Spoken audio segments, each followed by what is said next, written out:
Tip number 345 from the book 501 Contractor Tips.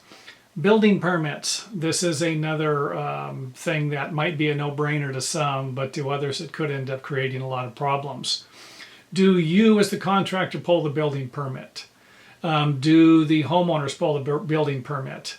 Sometimes the owner-builder, it goes through a little easier. Contractor, in some places, if the contractor does it, it might go through a little easier. So that's something that's going to depend on the area you live in or the country you live in. So building permits, another thing. This doesn't need to be a long video, but it does need to be something that you need to be aware of. And you don't want to end up having problems with something like this. After you've signed a contract and you don't have the information in there, get this information in there. Make sure that your clients are aware.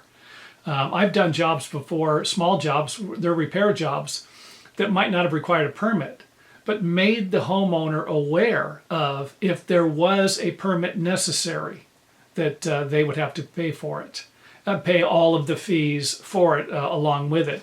You know, it's not just a permit fee. And this is, again, where you get in trouble as a contractor.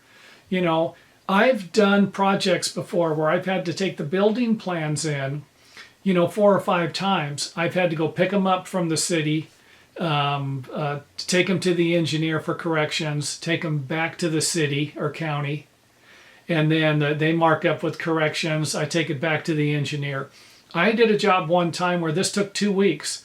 The city would have it for 2 weeks. The engineer would have it for 2 weeks. The city had it for 2 weeks. The engineer had it for 2 weeks. When I went back the third time, I told the city inspector or the city plan checker, I go, here's the deal.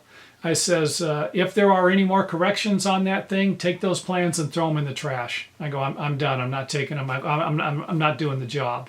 And the guy actually approved it right there on the spot. Again, something you would think wouldn't happen. I've seen a lot of stuff happening in the building industry. If you've been in the industry for more than 20 years, you would have had to have seen a lot of stuff. And I spent 30 years working in the field, and half of that was probably as a contractor.